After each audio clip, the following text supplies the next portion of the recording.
sorry, we just passed out that one. We'll go in order.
That's right. Chloe Daly is not even speaking today.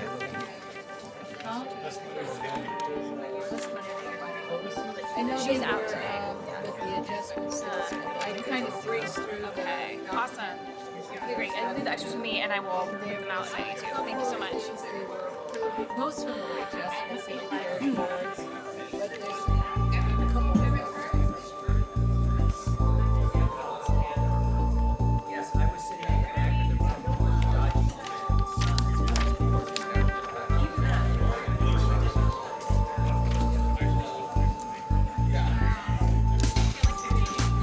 Because this is a lot of true-up costs and stuff. All right, and Carla, Commissioner Udaley's in today. Is she or she? She is absent, so why don't we go ahead and get started then? Hi, how are you doing? All right, good morning, everyone. Welcome to Portland City Council. Good morning, good morning. It is April 30th. This is a work session on the spring bump. Colleagues, and I'd like to also welcome our budget advisors. Thank you for being here this morning for our work session. The plan is to review the proposed spring supplemental budget, otherwise known as the spring bump, and answer any questions that anybody may have, and hopefully have some time for discussion with our community budget advisors. I assume we'll have plenty of time for those conversations. And as you're all aware, the spring bump is provided to enable us to have to hear about year-end financial projections, to make current year budget adjustments if necessary, and true up any costs between fiscal years as we transition from one fiscal year into the next. This includes general fund program carryovers, which total $10.4 million in my proposed supplemental budget. A few general fund program carryovers that I wanted to highlight are these. There is $225,000 for census work by the Office of Community and Civic Life. There is $115,000 for the Housing Emergency Code Project by the Bureau of Planning and Sustainability. And there's $689,252 for the Columbia River Levy through special appropriations. Bureaus, of course, may also request compensation set aside that's budgeted each fiscal year for cost of living adjustments, as well as any health benefit increases. My proposed supplemental budget allocates $8.1 million in requested compensation set-aside resources. Bureaus may also appropriate new resources or request general fund contingency for what are called urgent and unforeseen needs that can't be accommodated within their current year budget. In my proposed spring supplemental budget, I'm allocating $262,000 for the Office for Community Technology Relocation, $600,000 to close an anticipated current year budget gap for Portland Parks and Recreation, and setting aside $500,000 in contingency to provide parks with some level of assurance that they may encumber necessary materials and services costs before the year's end. I'm obviously looking forward to the dialogue we're going to have, but in the meanwhile, I'll turn this over to Jessica Kennard, who's the interim director for the City Budget Office, who will walk us through the proposed spring bump. Good morning. Thanks Good for being morning. here. Thank you, Mayor. As the Mayor mentioned, I'm Jessica Kennard. I'm the Interim City Budget Director. I'm here today with Jane Marie Ford, our bump coordinator. And I also want to... Yes. Yes. I'm here with Jane Marie Ford, who's our office's supplemental budget coordinator. And I want to thank also our community budget advisors for being here today. As an overview of the run of show for today, I'm going to walk through, begin by providing a high-level summary of the spring bump and what the supplemental budget process is about, as well as the changes. We'll review in detail the general fund changes. I'll highlight some non-general fund changes of note. And then I'll close with reviewing where the general fund contingency stands based upon the mayor's proposed supplemental budget. As with other work sessions, this is intended to be a conversation, so we can pause for discussion and questions at any time. We will also have time at the end of the session for more detailed discussion if you prefer. One thing to note, bump processes function on a condensed timeline. So bureaus submitted their requests back in March. Our office released our reviews and our recommendations about 2 weeks ago, and the mayor just filed his supplemental proposed budget yesterday, and this is for council hearing next Wednesday, May 8th. So as a result, today we will be discussing what is currently in the mayor's proposed supplemental budget that you all will be hearing next Wednesday. But of course, we're available to answer any questions about CBO analysis and recommendations. The timing of the spring bump can be a little confusing as it occurs simultaneously with the construction of next year's budget. So as a reminder, what we're talking about today is the current year budget. The way that this interacts with next year's budget is primarily through program carryovers, which the mayor referred to. So this is the action that bureaus may take to take funds essentially from this year's budget, and then we will subsequently put them into next year's budget as part of budget adoption that we're going through right now. So with that, I would like to turn your attention to our general fund summary, which is the document that you have in front of you with the orange headers. Let's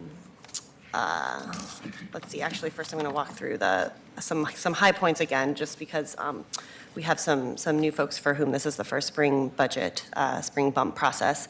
Just as a reminder, again, spring bump is the second of 3 supplemental budget processes that we have during the course of the year.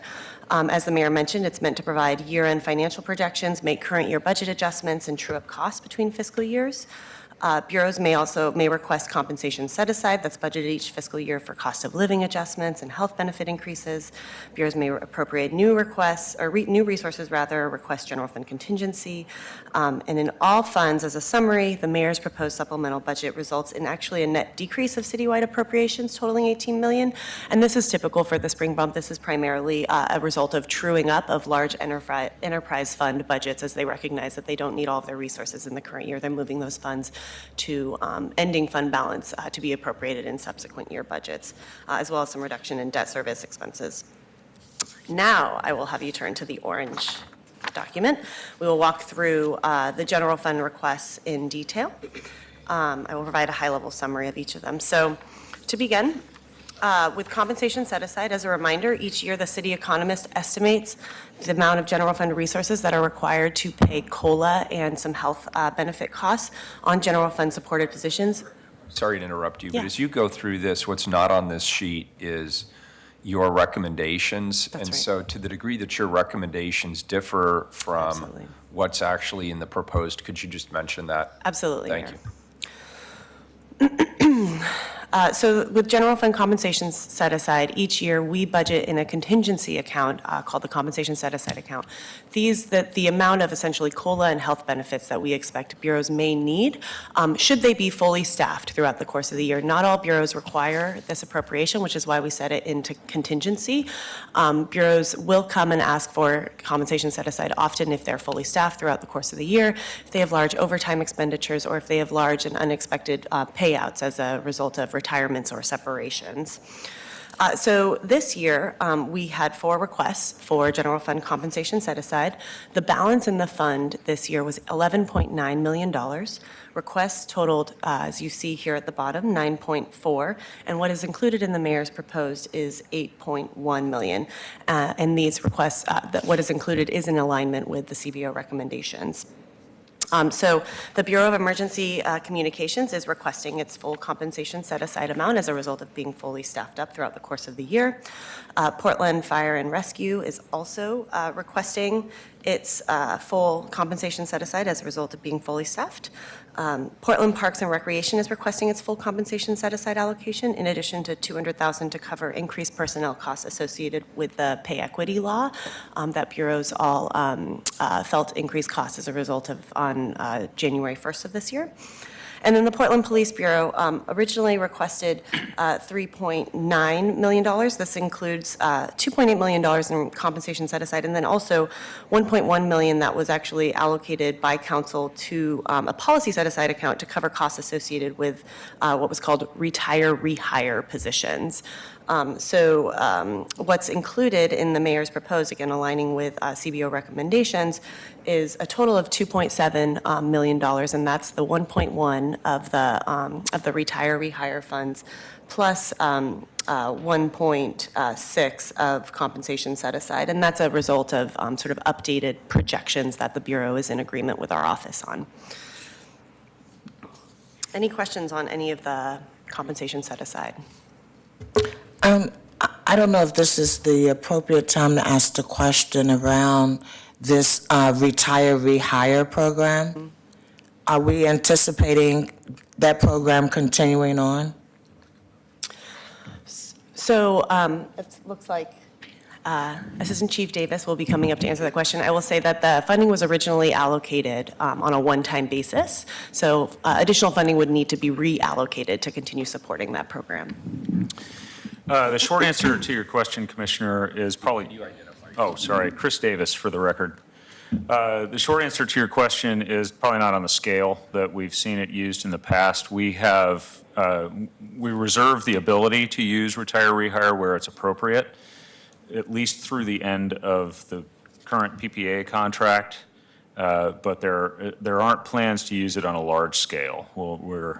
We're analyzing requests on a case-by-case basis, denying some and granting others based on qualifications. And what is the size of your current retire rehire group? I would have to get back to you unless we, 20? 20. We have 20. We have some, they come and go, so that number isn't necessarily stable over time. And based on your recruitment, what's your anticipated use next year? For retire rehire? Yes. I don't think we have a specific target because it depends on, number one, how many people ask for a retire rehire, how many people meet our qualifications, and then how we're doing on recruiting new people. Obviously, the preference is to try to recruit new employees and get them trained up and fully functional over 25 years. Thank you. Great. Okay, so now moving to the section titled General Fund Program Carryover. So again, bureaus may request program carryover for projects which were budgeted in the current year but won't be encumbered or spent by the end of the fiscal year. These amounts are reduced from the current year budget and then budgeted in next year's budget as part of budget development. Program carryover is typically used for discrete projects that are already funded by council with a clearly defined scope, timeline, and budget. Other one-time carryover requests that align with city financial policy and guidance related to major maintenance projects, system development, equipment upgrades, or other regularly anticipated or unfunded needs. CBO also, in our recommendations, look for requests that address known and council-mandated one-time needs. In addition, however, council may choose to fund carryover requests that fall outside of this criteria should it meet council's priority or need or goals. Approving its it's important to note, approving program carryovers doesn't affect the current year contingency. What it does is it affects the amount of available excess balance that would otherwise be available for contingency next year. So there's no immediate impact, but what you, the funds, if you approve program carryovers, will not fall to balance and be available in the fall bump next year. Bureau is requested to carry over a total of $10.9 million in general fund resources, and $10.4 million of these requests are included in the mayor's proposed supplemental budget. I will walk through each of these briefly. So the first one that you see here is one that I think the mayor mentioned. It's $115,000 for a housing emergency code project. This is a carryover of salary savings to support a senior planner to work on the zoning code change process related to the housing emergency, and this was directed via the council authorization, reauthorization of the state of housing emergency. And so most of these were recommended by CBO. I will just note when they were not. The City Budget Office is requesting carryover of project fund balance for the replacement of our budget software system. We went live with our budget software system a few months ago, but have additional troubleshooting and functionality build out that we need to complete over the course of the next year. So we're requesting to carry over the unspent project funds to complete that work. Also in reference to, the Housing Emergency Code project, there is also a request in 1920 related to this project. So funding this carryover will offset some of the costs that have been requested in next year's budget. There are a few packages like that, so I will bring your attention to that when that's the case. Additionally, the City Budget Office is requesting carryover of a limited-term capital analyst position. We received one-time funds for this position. Due to delays in hiring, the person didn't start until the end of January, so we're requesting the balance to complete the one-year term of that position. The Commissioner of Public Affairs is requesting program carryover for community events and engagement. This is a carryover of one-time vacancy savings to fund community events engagement in fiscal year 1920. This package was not recommended by CBO. Additionally, the Commissioner of Public Affairs is requesting program carryover for office projects. This is included in the mayor's proposed but was not recommended by CBO. It is a carryover of one-time vacancy savings to pay for planned and unplanned maintenance of upgrades to the office space that were not possible to complete in the current fiscal year. And just to clarify, the reason for CBO's recommendation in this case was because typically, again, we look for projects that either have been, if they're a carryover of general underspending and hasn't been allocated for that specific purpose, we look to see if it's in alignment with financial policy or a council mandate. And if it hasn't been, we essentially want council to make the decision to fund that. It's not necessarily that we're saying it's a bad thing, but we just want to leave the question up to council as to whether you would like to carry this over. The Commissioner of Public Utilities has a carryover for office furnishings, and this was a carryover rather than general underspending of personnel. It was actually for materials and services that they were unable to get out the door this year for office furnishings, so that carryover was recommended by CBO. The Office for Community Technology has a program carryover for utility and franchise management audit support. This is a pretty straightforward appropriation for a limited term position that was unable to be completed, so they're requesting for the resources that were originally allocated to complete the work as scoped by council. Another Office for Community Technology program carryover was for OCT relocation. These are relocation costs associated with the move that council directed to move OCT out of the Bureau of Revenue and Financial Services. It should be noted that this is actually connected as well to a general fund new request that we'll talk about in a moment. This was a late request, which is why you see that it wasn't in the first column, but it came in later after CBO's review. The Office of Community and Civic Life has a $25,000 carryover of underspending to fund potential purchase of a technology solution for advisory bodies to centralize their volunteer management, training production, and training tracking. The Office of Community Civic Life, the next few are all for Civic Life. There's a census grant carryover that the mayor alluded to in his opening remarks. This was originally appropriated, this $225,000 was originally appropriated by council in the fall bump, and they are requesting to carry those funds over to next year. In addition, they have identified additional underspending in the amount of $125,000 that they would like to also carry over to supplement next year's request. CBO did not recommend the general underspending funding carryover. Again, wanting council to weigh in on that appropriation. It does align with a request that's on the table right now for next year's budget. Civic Life also requested carryover to continue a position for code change work related to council action. They are also requesting funding to complete work that was originally allocated in the current year to do a study on the needs, whether we are meeting the needs of our disability community. And so they are asking to carry over funds to complete that work. The Office of Equity and Human Rights requested a carryover of $82,500, and that is for two projects. One of which is funded in the mayor's proposed, and that is an ADA Title II training and an expanded Black Male Achievement Program summer youth experience. The $50,000 that is not included is for a software pilot. It was previously carried over. It's been carried over now for a year. It was originally allocated, I believe, in 17-18. And it wasn't clear to CBO. CBO did not recommend it. It wasn't clear at the time if those resources were still needed.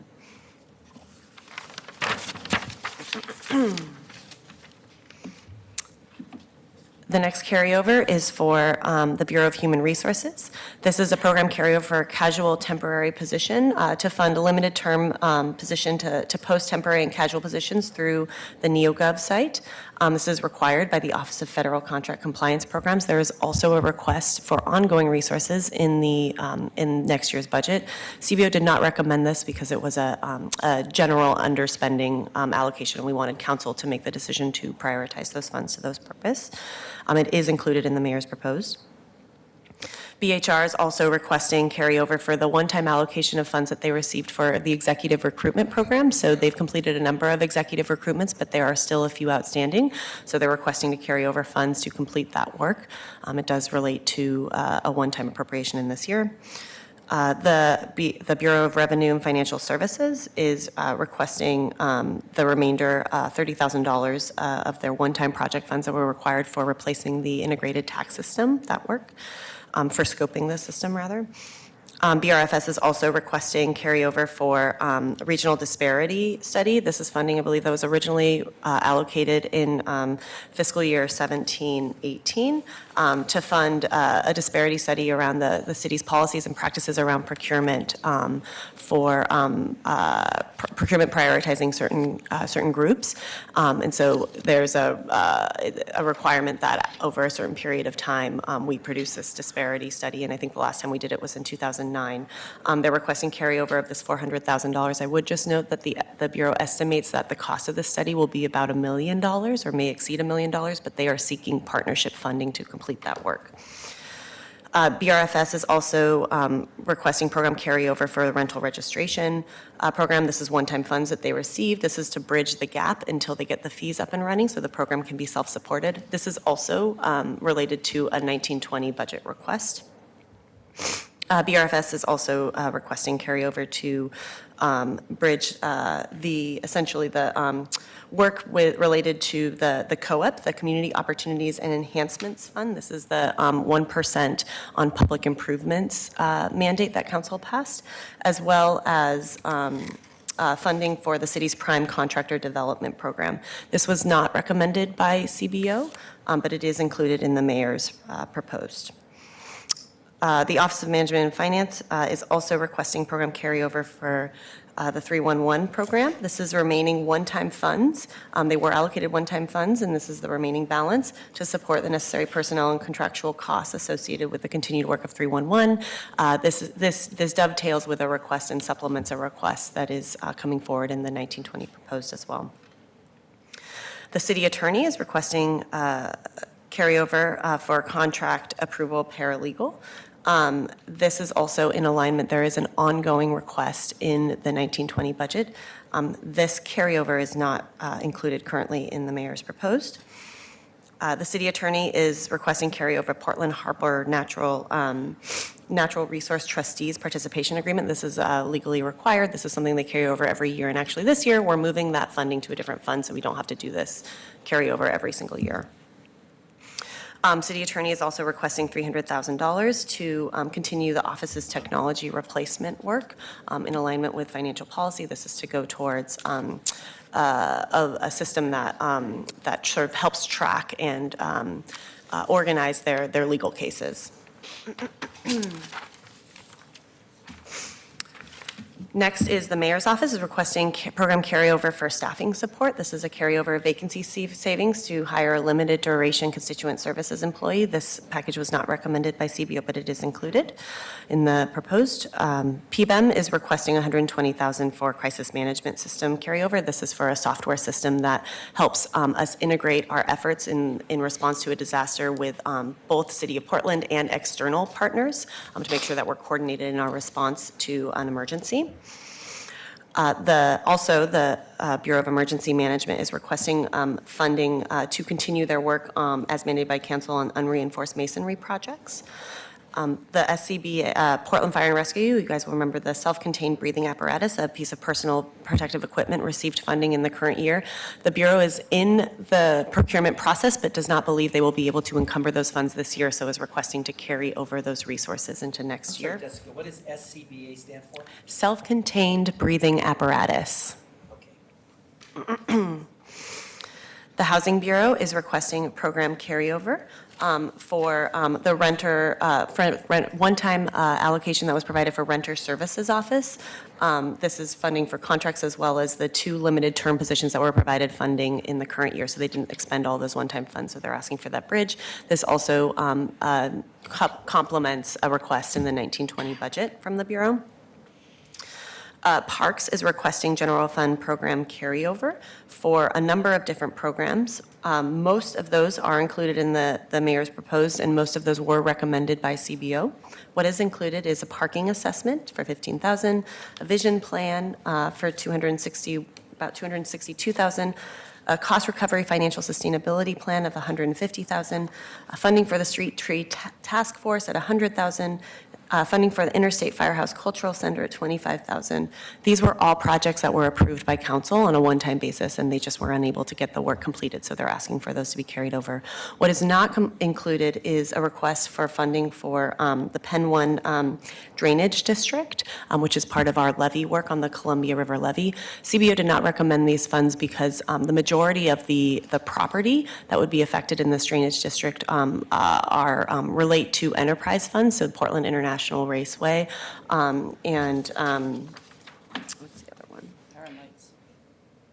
Commissioner Fritz knows. Heron Lakes. Thank you, Heron Lakes. And so our recommendation was that the Bureau consider utilizing enterprise funds for this. Jessica, Yes. Can you remind me if the Budget Office recommended funding for the Levy Ready project? Yes. So we are recommending carryover for the Columbia River levy, and that's we are actually almost there. It's 3 down from where we are. Oh, I'm so sorry. No, that's okay. That is absolutely fine. So it is obviously related. So we are recommending $600, and it is included in the mayor's proposed $689,000 to pay for the city's share of the Oregon Infrastructure Finance Authority loan, and it's cost sharing. So we're part of this cost sharing IGA, an agreement that we have with other entities for the Columbia River levy project. So that is included. Got it. Moving down to Portland Police Bureau, their general fund program carryover. This was partially recommended by CBO, and the mayor's proposed budget includes, again, a partial funding. This includes several projects, facilities improvements, bicycle replacement, an analysis of stops data, an external analysis of crowd control policies, support for the Bureau's recruitment efforts, and then there's also included in this is the purchase of body-worn camera hardware, which has been carried over on a few occasions. What is not included, let me see if there's interest in. And can you give me the amount for the body-worn cameras that's being carried over once again, please? Yes. The amount for body-worn cameras is $834,000. Thank you. Okay. The Prosper Portland is requesting program carryover to draft code amendments and admin rules to develop an implementation plan for the city around our brownfield work. And then we discussed the Columbia River levy carryover. All right. So other actions that are taken in the spring bump, occasionally bureaus will return money to the general fund. Typically, typically in the spring, you'll recall the Bureau of Emergency Communications is a general fund supported bureau, but it actually exists outside of the general fund.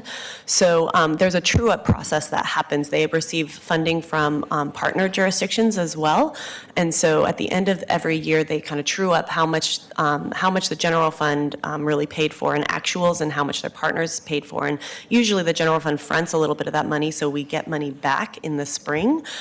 This year, the amount that the general fund would get back is approximately $18,000. The Bureau is actually, which I'll mention in a bit, they're drawing on their own contingency because they have been fully staffed all year to support their current staffing and training needs. And so CBO recommended that we let them keep that $18,000 to help with their staffing costs in this year. And that's what's included in the mayor's proposed. In addition, there is a debt service true-up that results in $63,000 coming back to the general fund. And then the subsequent lines that you see below are all related to fuel debt service. And so this is a city fleet project. They will not be charging customers for debt service on the fuel station replacement project, which results in a return to the general fund of $511,000. Next, we have our new general fund request. So these are draws on unrestricted, request to draw on unrestricted contingency. The first one is the Office of Community Technology, and we also saw this in the program carryover. So the Bureau is, the Revenue Division staffing levels are expanding, and essentially what's needed is the OCT is still currently in BRFS, but they need to move because the Bureau of Revenue and Financial Services needs that space. So there's an urgency behind this work, and it is currently unfunded. So CBO did recommend this allocation, but even though there's urgency behind it, technically they don't think that they will be able to get those dollars out the door until the very beginning of the next fiscal year. So we're allocating contingency resources, but then carrying them over to the next year. So that's why there's those two pieces. The next one was actually a withdrawn request from the Office of Management and Finance. We'll discuss that. Portland Fire and Rescue requested $600,000 to pay for an arbiter's decision, essentially back pay for PFFA members that incurred longevity premiums. They didn't receive this funding, but they believe that since submitting the request, they believe that they can absorb that resource. So it was not recommended by CBO, and it is not included.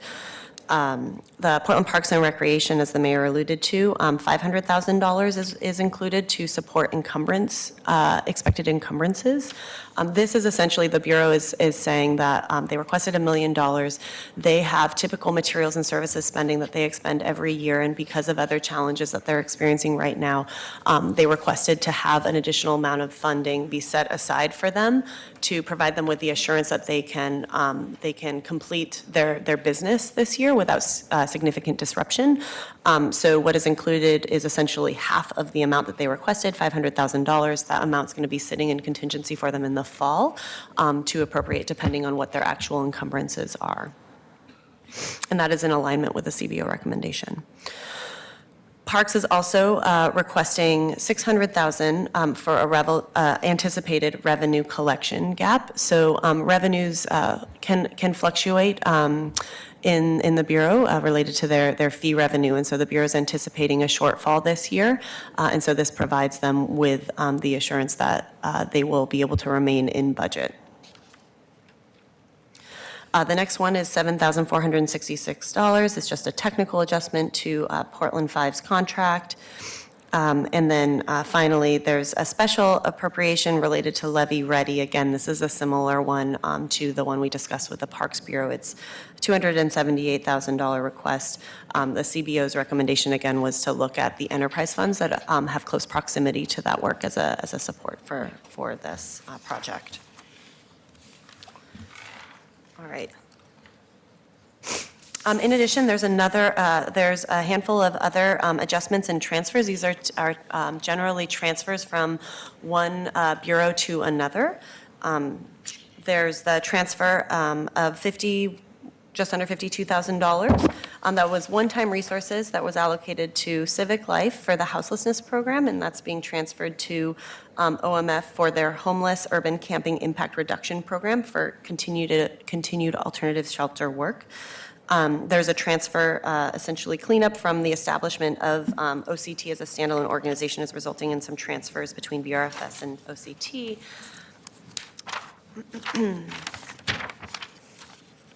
There's, again, cleanup between a transfer that council already approved for East Portland Action Plan to go from the Office of Community and Civic Life to special appropriations.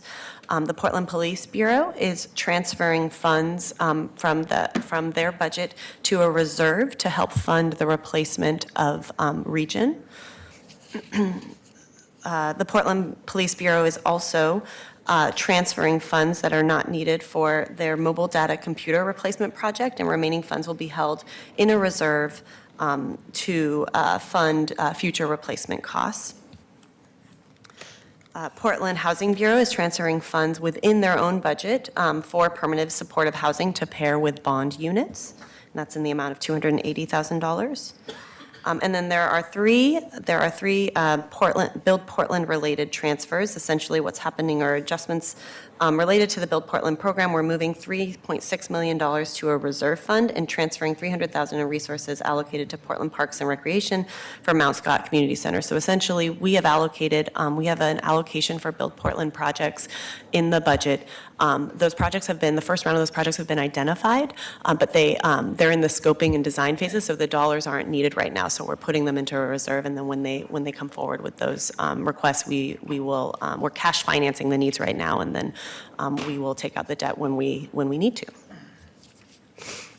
Finally, Portland Fire and Rescue is transferring funding from their apparatus replacement reserve to contribute towards needed apparatus costs, and this is a typical exercise for them in the spring supplemental budget. Okay. So in addition, so I'll pause there. That was a lot of information. Are there any questions about any of that? Okay. All right. Moving on to some notable changes in the non-general fund funds. So there are several technical adjustments that happen outside of the general fund. They predominantly involve truing up fund and project balances to more accurately reflect what bureaus anticipate spending. They're detailed in the attached ordinance if you would like to review them in detail and follow up with any questions from my office. I did want to highlight a couple of more notable changes. So the Bureau of Development Services is requesting to draw $1.2 million from their contingency for increases in interagency agreements with OMF. For additional services and to prevent overexpenditure. They're also recognizing $15.3 million in loan repayment and proceeds from the Housing Capital Fund to repay the interfund loan. So BDS loaned money to the Housing Bureau as startup costs before their bond resources came in to make some purchases for properties, and they're now getting some of those resources back. The Bureau of Emergency Communications is allocating 68% of its contingency reserve, so approximately $700,000, to prevent overexpenditure in personnel and external materials and services. So this is their own contingency. This is not general fund contingency. This is their own contingency. They're working closely with their commissioner office and with our office to address any issue that this might present in their subsequent year budget. The Housing Bureau is making a number of adjustments to reflect changes to its bond delivery model. So as you all know, there was recently the state passed the law that allowed us now to transfer bond resources to third-party housing developers. And so they are moving capital expenditures by $17 million to reflect the shift back to serving primarily as a gap financer for those projects. They're also creating, in alignment with this, they're creating a new fund in their budget through this process called the Affordable Housing Development Fund, and this will be the fund that will track the bond resources as they go out the door to these third-party vendors.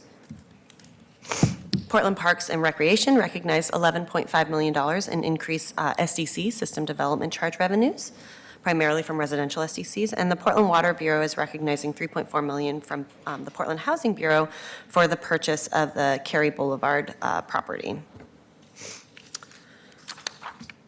Okay, I wanted to highlight for you as well, because we do have recently passed changes to financial policy that a number of bureaus, I think, took advantage of the fact that we have a best practice policy that says you should be putting away funds for your anticipated major maintenance and life cycle replacement costs, and a number of bureaus are putting money towards technology needs specifically. So the city attorney's office is putting forward, is requesting to carry over $300,000 for known legal practice management software needs for next year. PBEM, as we mentioned, is putting forward a request to carry over $120,000 to fund the replacement of the crisis management system. Civic Life is putting forward $25,000 of underspending to fund technology projects for their advisory body work. Portland Police Bureau is putting forward $2 million of underspending for replacement of region, and the City Budget Office is putting forward $100,000 of our anticipated underspending to fund the future replacement of our budget software system. So this is just acknowledging that I think that the policy that Council passed was well received by bureaus, and we're starting to address some of the issues that you have seen with regards to folks coming forward with really large asks at the last minute.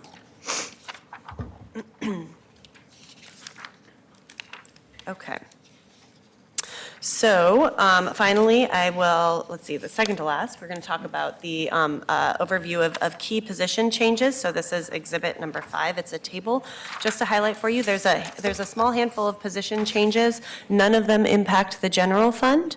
There's 4 positions in Bureau of Planning and Sustainability that was already authorized by Council for the new Portland Clean Energy Community Benefits Fund. The Portland Bureau of Transportation is classifying a new full-time position using license and permit fee revenue. Office of Management and Finance, Bureau of Human Resources is converting a limited term position to permanent, and with existing resources, and the City Budget Office is converting a limited term position to permanent for with existing resources, and also adding half of a position to support the Portland Utility Board, and this is in alignment with the 1920 budget. All right, so the moment you all have been waiting for, I'm sure, is our contingency balance. What are we left with after all of this?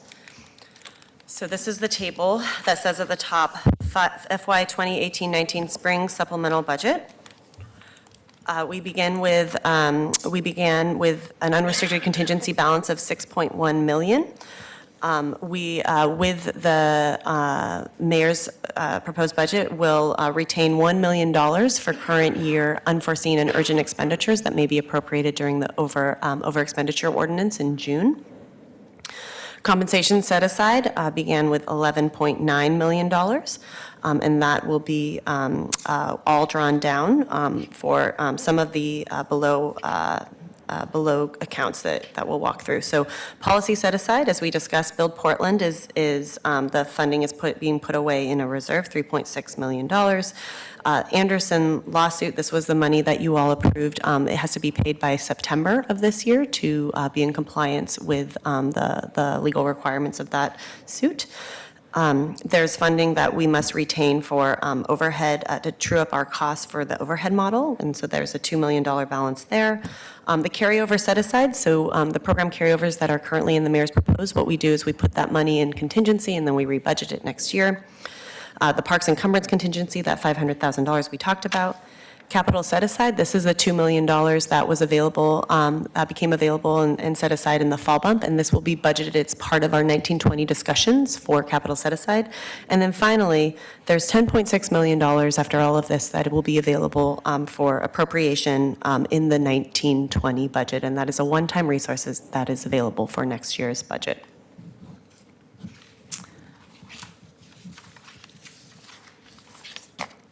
Yes.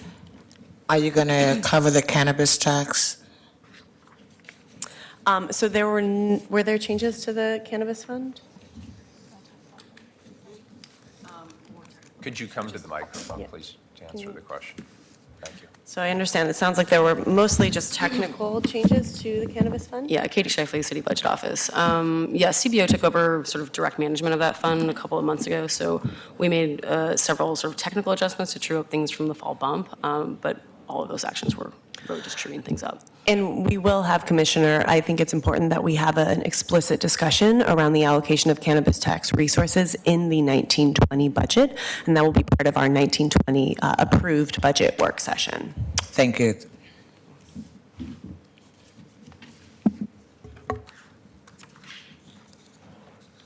Wow. Any other thoughts, comments, questions? Let me just say that it would be so much helpful to get this information in advance because it is really hard to wrap your head around this in this setting. It's not helpful for us, our decision-making, to get it the day of and start the conversation there. So I just want to put that on the record. Not blaming you, just saying as a matter of courtesy, it would be good to have this information in advance. I appreciate that, Commissioner. The timing was really challenging this year. We often don't make the final mayor's proposed decisions until a day or two before, but we can look at our calendar for next year and see how we can solve for this by maybe adjusting some of our dates to make you all be able to have a more productive conversation. Yeah. I got something yesterday. Well, I did too, but that was yesterday, right? In the middle of an extremely busy day. So, I mean, the difference between making sure that we're informed and then just getting it just before us. Yeah. I do want to thank you for the very clear presentation. And just to clarify for the record, we're not making any decisions today. So this is really, it's intended as sort of the grand unveiling, Yeah. if you will, if the spring bump, and I'm sure it'll generate a ton of questions. And so the conversation today is meant to elucidate if there are particular packages that are not currently included or are included, that if there were any amendments that you would think of potentially bringing to the hearing next Wednesday, we could have that conversation if you had questions about particular packages that you would want to consider putting forward amendments for. We can also provide support offline for you and help with the construction of any proposed amendments as well. Jessica, can I just clarify something? Yes. So we used to have $6.1 million in unrestricted contingency. And so the balance of our unrestricted contingency fund is now $1 million? That's correct. And that's designed to carry us through the end of the fiscal year? That's correct. And then presumably, when the mayor makes his announcement, which I think is tomorrow, Correct. on his proposed budget, he'll propose a new contingency for the new fiscal year. So actually, the new contingency, yes, he will. I will start by saying that the city economist has assumed as part of our forecast that we will have $3 million in contingency as a starting point. The mayor and council may choose to take some of those resources. CBO typically recommends only reducing that on a one-time basis, but in the past, mayor and council have decided to reduce that slightly. But $3 million is in the budget currently for, in CBO's forecast, I should say, as part of next year's contingency as a starting point. Thank you.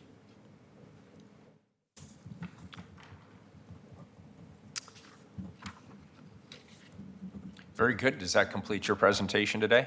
That completes my presentation. I am available and understanding to Commissioner Hardesty's point that you all received the ordinance materials yesterday. I am definitely available to provide additional information and support over the course of the next week. If you have additional questions, I just definitely want you to feel like you are informed and able to weigh in on the budget next Wednesday. So I actually do have some questions. I guess I'm just trying to figure out what the appropriate process is. I have some initial questions, and then I have some more detailed questions. Is this where we do this, or are we going to be doing this at another No, that's effort? good. We've got the time. So, okay, let me, And Dr. Smith, if you have any questions as well, feel free to jump right in.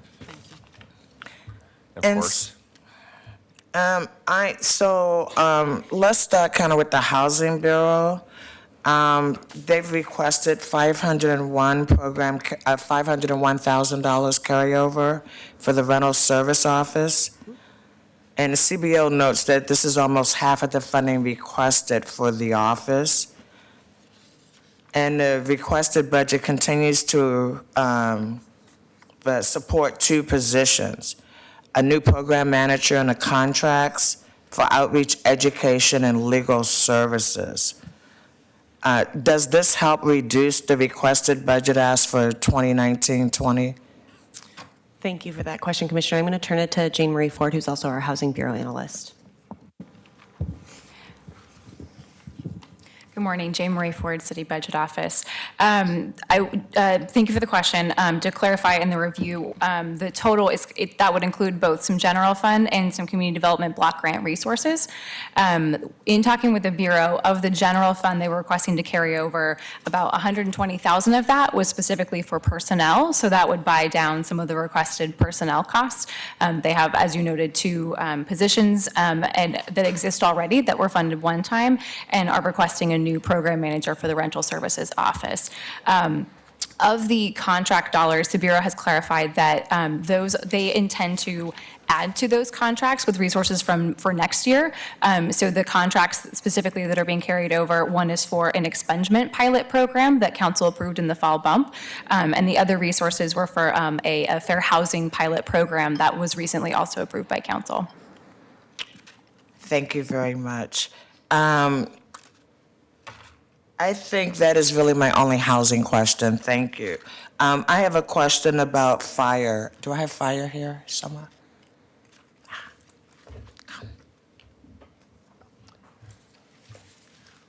It's a work session. We're casual. Come right on up. Good morning. And if you could just say your name for the record, that'd be helpful. Mark Whitaker, Business Operations. Thanks, Mark. Mark Whitaker, Business Operations Manager with the Fire Bureau. Thank you. So my question is, fire's requested to carry over $2.4 million. As you know, last year we came and requested money to replace the breathing apparatus. And so this fund is comprised of $1.1 million general fund capital set aside, $707,000 a program carryover from last year. This will help us seed the replacement of the fire apparatus, the budget request that we've made for moving into the next year. And so we requested $300,000 per year in that replacement service. Is that correct? Yes. And I think, and I don't think it was included, right? That's correct. So we have, sorry? Your name?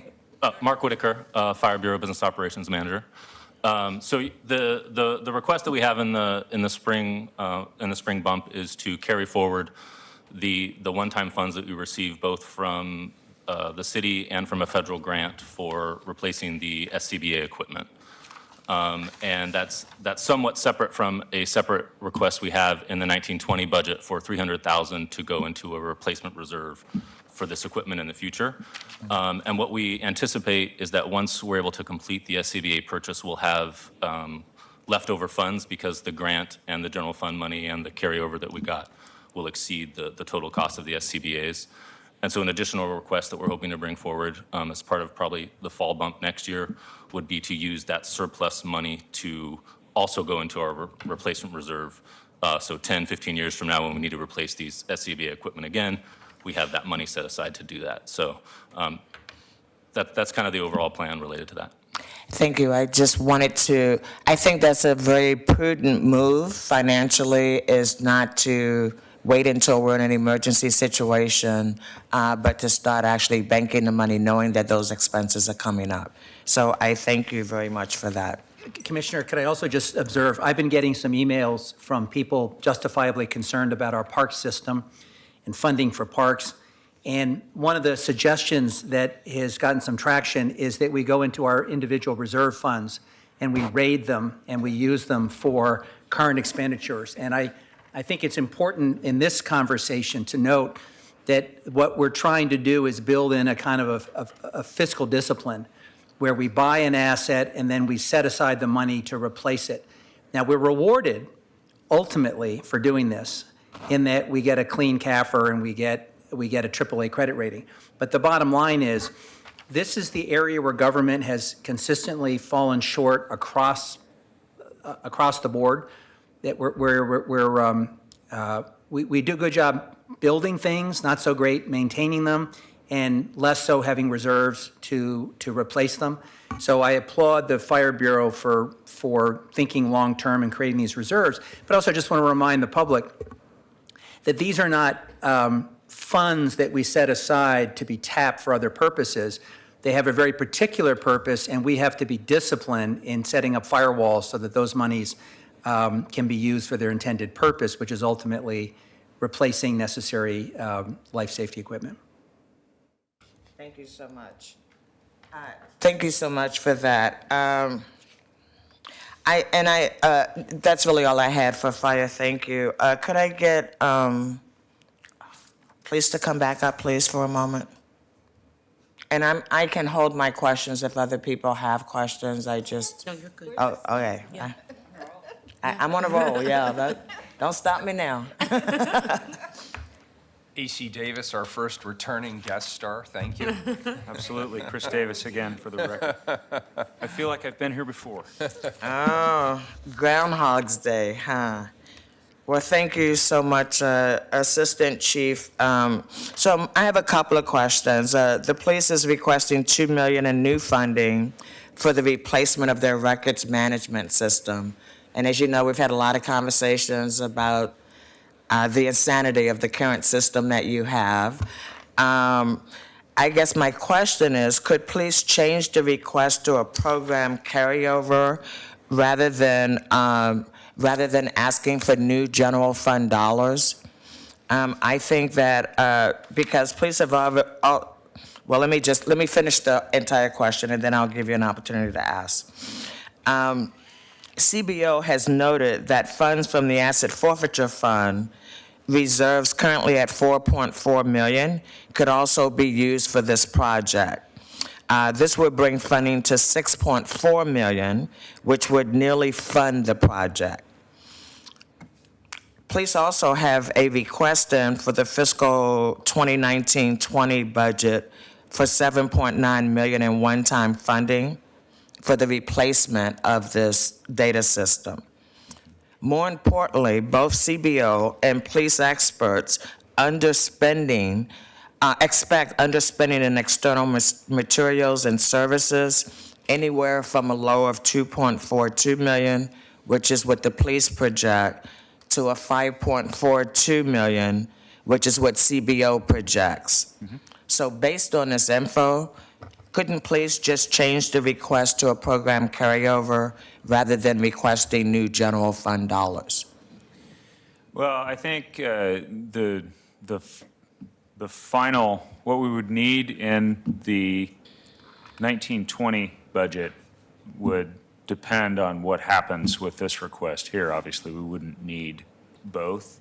The issue, I want to make sure I unpack all of this. The issue with asset forfeiture is, yes, that would be an alternative, but there would be trade-offs there in terms of other equipment that might need to be replaced using that funding that we would then have to find funds for. One of the issues that we run into a lot in the police bureau is we'll have some very expensive piece of equipment or something that we need a lot of and is therefore expensive that reaches its end of life, and then we have to hunt for money for that. And we've lost some of our replacement funds for things like this in budget cuts over the years. And an example of that is the MDC, Mobile Data Computer project that we just wrapped up. Finding the funding for that was challenging because we had lost the replacement fund in a budget cut years ago, and then all of these pieces of equipment reached the end of their life, and we had to figure out how to pay for it.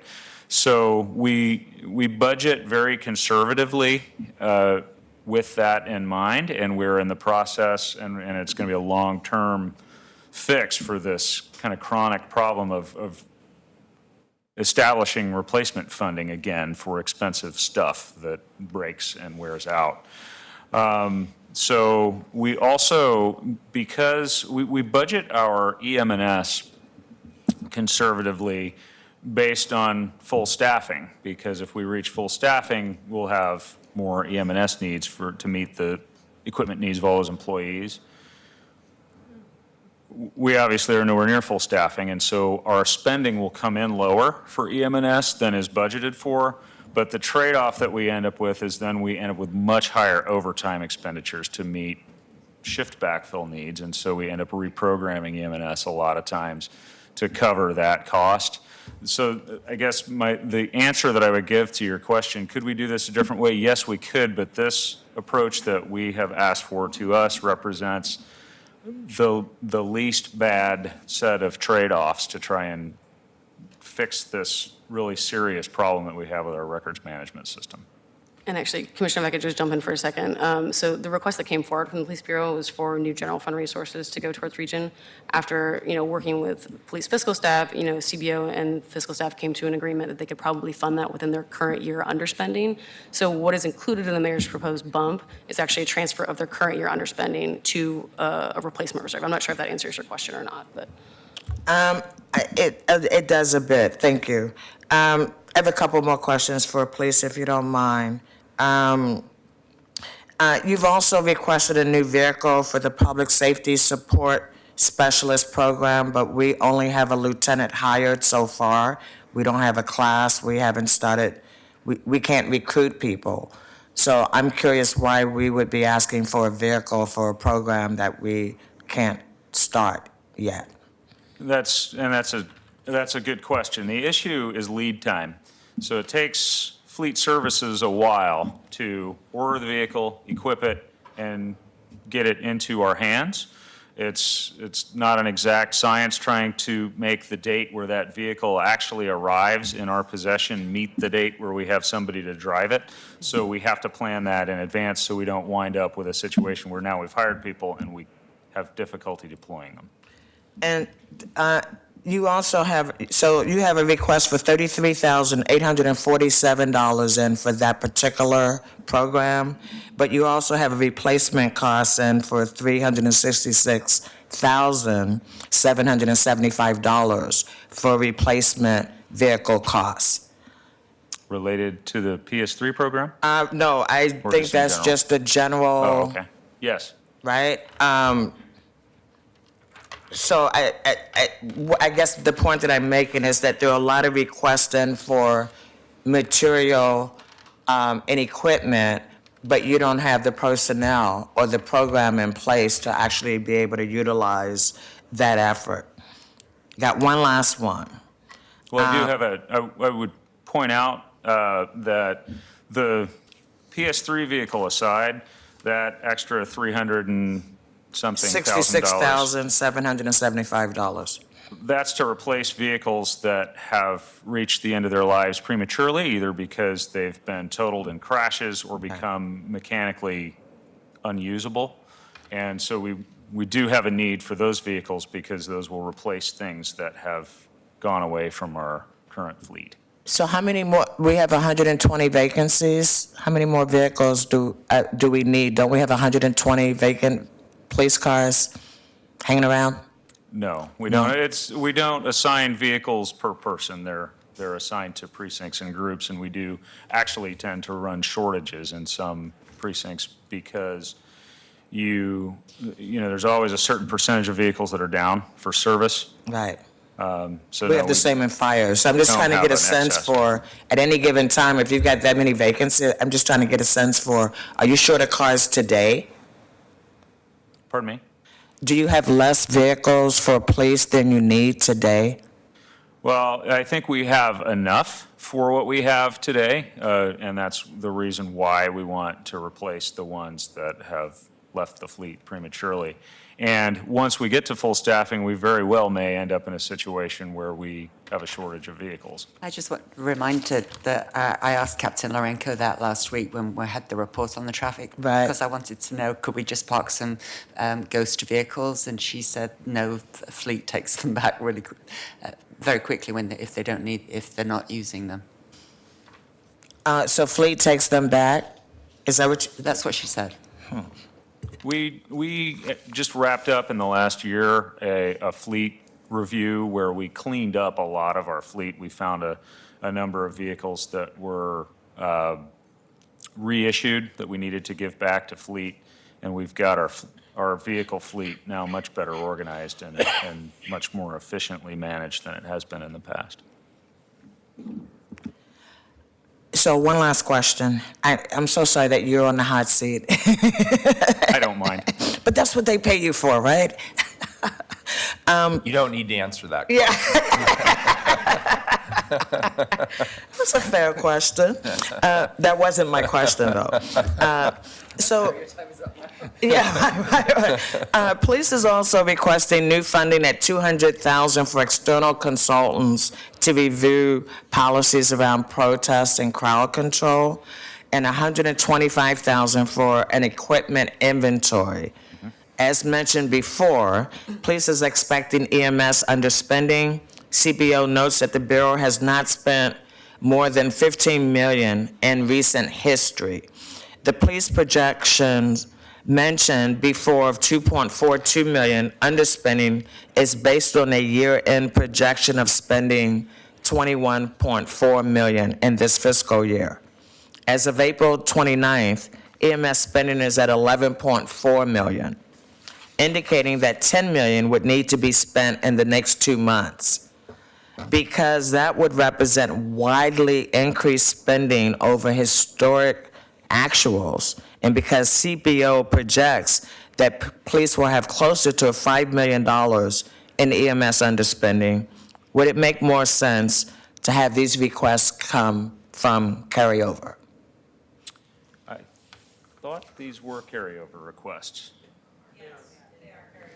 These are carryover, but there was some additional general fund that was requested in that as well.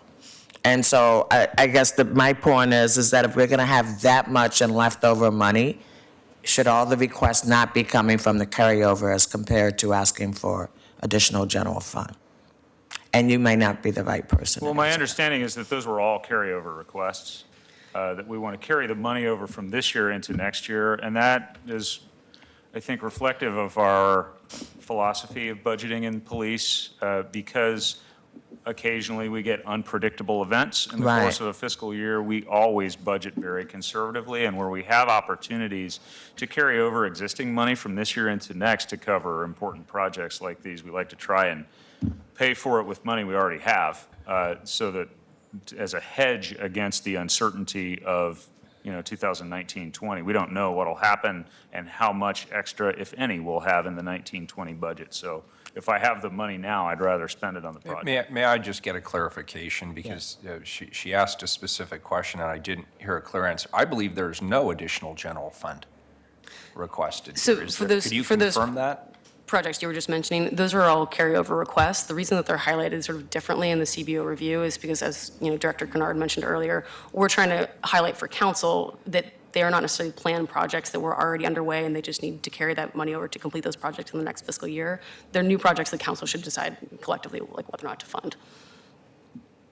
The significant amount of carryover and the significant ask from the general fund can't be separated, I think, in my mind, especially when we are down when we're down significant officers, when when we're putting a program in place that we can't recruit people for, when we're thinking about buying body cameras that we can't afford to actually put a data system in place, I cannot separate the fact that we continue to carry it over, and yet we continue to ask for new general fund resources to support programs that we've already approved but can't support. And so we have to look at it in total context, in my opinion. So I appreciate that clarification. But this is really about, we have to look at this in the totality of the amount of resources we're putting into policing, and then what we're getting out of it based on being able to hire staff, qualified staff, that actually will go out and engage the community in a very positive manner. So that was the entire point of my questions around policing, is that I can't put it in this silo versus that silo. I have to look at it as part of the whole general fund opportunity that we have to fund good things in the city. So thank you.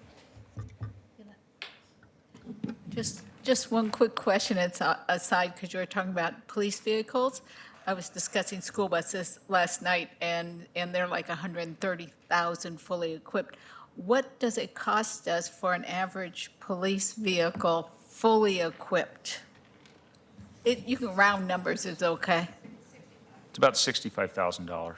Okay. Is that for an SUV? Yes. Okay, thank you. It almost snapped my mind. 65 for an SUV. Great. We'll see you again, I'm sure, AC Davis. I'm sure. Thank you. Mayor, let me just be clear. This comes back to council next week for a vote, and that's, at that point, council can bring amendments. I believe that our standing procedure is that if someone has an amendment, they share it with the budget office well in advance of the hearing, so that we don't just bring amendments to the hearing, and see if there's support from the budget office and from the mayor's office on any amendment. Also, there's an opportunity to be briefed by Jessica. I think you're scheduled to come see me this week. So there's follow-up opportunities to have one-on-ones with Jessica Kennard, Director Kennard, and her staff to go over this. So those are all things that can happen between now and then. And just by way of example, we've gone through a lot of information today, but the mayor's not recommending 100% of what's been requested. So there are areas where a particular commissioner and a bureau that reports to that commissioner may feel aggrieved, and so want to have that conversation. This week gives us that chance to do it, although my recollection is on the scale of votes that have a lot of drama attached to them, the vote on our bumps tend to be the least dramatic of all. I mean, and after all, the mayor's going to kind of clear the field tomorrow with his proposed budget, which is going to get a lot of attention. So You may feel more or less aggrieved, it's hard to say. yeah, well, who knows? You talking about my personal life or my political life? So that's what my understanding is the next steps. Did I accurately state that? Yes, thank you, Commissioner. That's an accurate representation of the next 9 days, 8 days.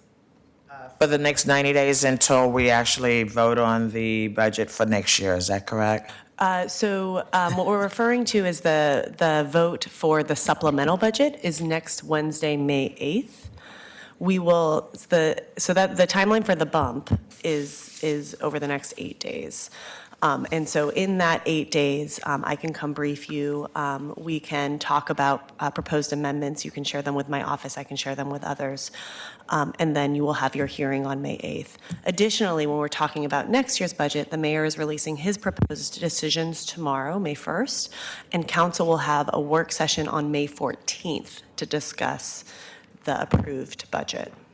Mayor, are you planning to do a press release, a press conference in connection with your proposed budget? No, we're not planning to do a press conference. I feel like the press has seen enough of me this week, but we will be releasing a statement. Is that correct, Kristen? Is that the plan? Great. And so there'll be more like informal briefings if people want to know specifics, but you won't be doing a formal press conference? Not a formal press conference. Okay, good. And you're not here Wednesday, is that correct? Or you are here Wednesday? So he is here I tomorrow. am here. So, Yeah, I'm so the here. mayor's Yeah, available sorry. for consultations with colleagues I over the don't next even know couple what I'm days. doing this afternoon. Kristen's nodding her head, so yes, thank you. What's my phone tell me to do now? Thank you. Thank you. And I guess it's good for me to just kind of understand this process. So we are considering adding to the current fiscal year budget with the spring bump, which is the dialogue we're having today.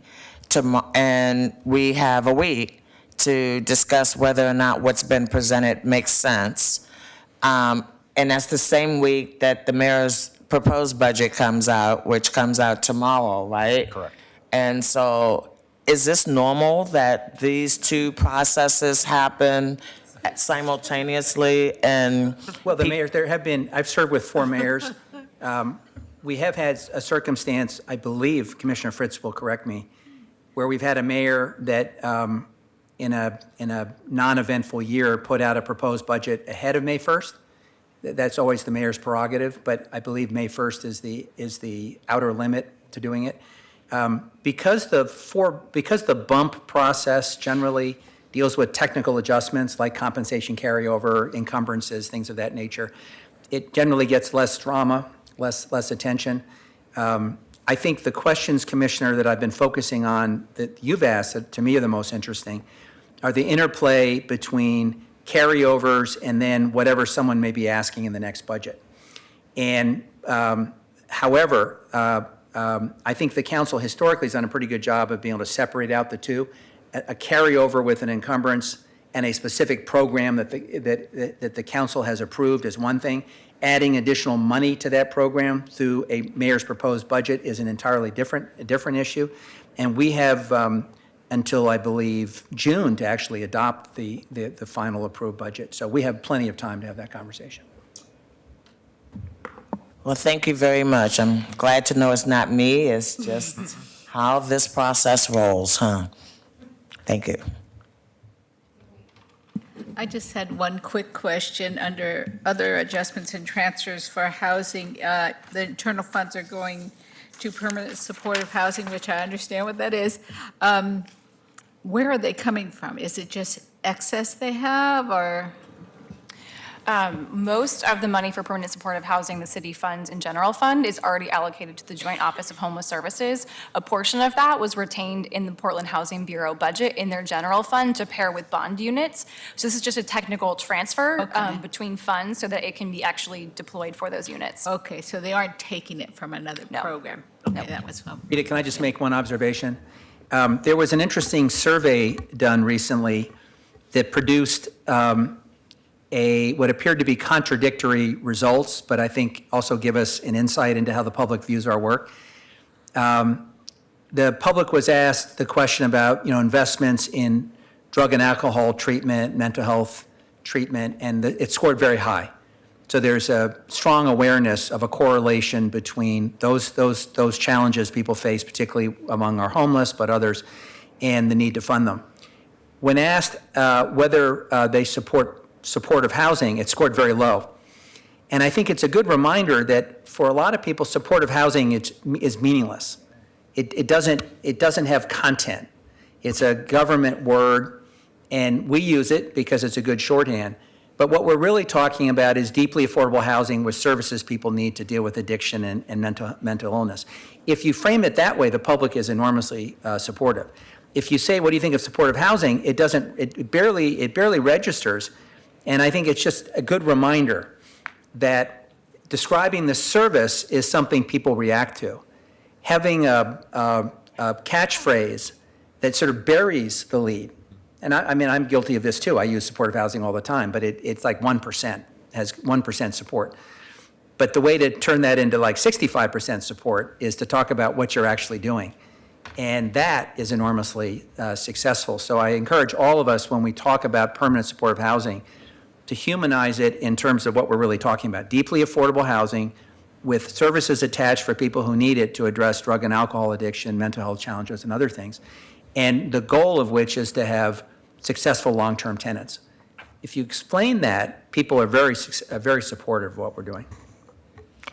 Commissioner, I really appreciate that definition, but I'm concerned that if we lead with the assumption that people in supportive housing or people with alcohol and drug issues, then we forget how important it is to have services that help people find jobs, that help people learn how to be better parents, programs that allow people to actually be in community, right? So alcohol and drug will work for some folks who may need those, but I get very concerned when we lead with, and yes, we have to do this because the people on our streets are alcoholics and drug addicts. Are there some? Yes. But that's not most of the people that are living on our street that could benefit from supportive housing. I appreciate that. The last survey that we did where people self-reported, 2/3 of the people on our streets self-reported either a drug addiction or a mental health crisis or both. So we have limitations on how we can press that data because of privacy rights, but I think you're absolutely right. And the good news is the nonprofit partners that we work with are generally very successful in helping people create savings accounts for other things like home ownership, deal with counseling for families, successful parenting, other kinds of things, job skills and training. Those are actually already woven in, and frankly, it troubles me sometimes when people just take one of our new buildings that we open, divide by the number of units, and say, boy, that's expensive. But it ignores the fact that there are service-related spaces in the building where people get the services they need to be successful, and it's funded separately. And so it looks like a bigger number, but to divide a building by the number of doors is a very inartful way of determining the cost of affordable housing, because most of our nonprofit partners are already building in services people need, wholly apart from whether someone has a drug and alcohol addiction or a mental health crisis. So I appreciate that distinction. Just a comment, I'm on the Home for Everyone Coordinating Board, and this has been a discussion, how to communicate properly, because the community's perception is very different than what is actually occurring and how much help is being provided. So I know that through their strategic planning, they are looking at that communication issue on how better to communicate what they've done and what occurs. And I totally agree with both of you on the supportive housing that's needed, and they've bumped up how many we're going to have, but it's the only way we're going to help some of these people out of homelessness permanently. Thank you. Yeah, I'd like to just jump in. This isn't necessarily germane to the spring bump, but it's a really interesting conversation nonetheless. What Commissioner Hardesty is saying, resonates with me. We actually changed out the example that we were going to use in last night's State of the City speech.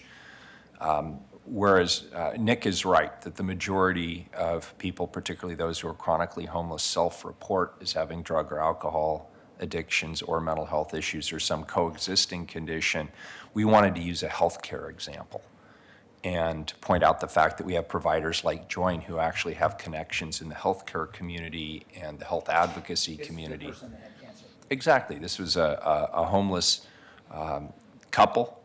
They were actually living in a garage, and they were at high risk of becoming homeless. And Join, one of our many service providers, stepped in because one of the members of this family was diagnosed with cancer, and that was creating their downward spiral. That was their greatest risk factor in terms of actually moving onto the streets. And so the intervention was actually a healthcare intervention as opposed to a mental health or an addiction issue. And so it is interesting just to realize there's many, many reasons why somebody might be on the street, and there's a variety of services that someone might need in order to be successful in that housing. By the way, Mayor, just a quick comment.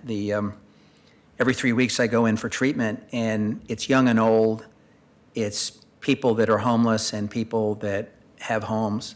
It's the whole gamut of our community. But recently, actually, I experienced a first, which is the person checking in next to me was in handcuffs.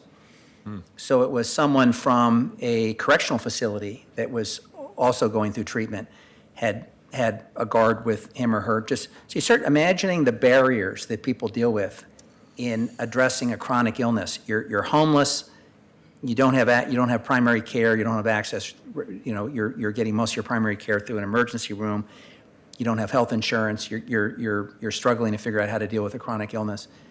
You're a prisoner and you have a chronic illness and the challenges, it's really daunting.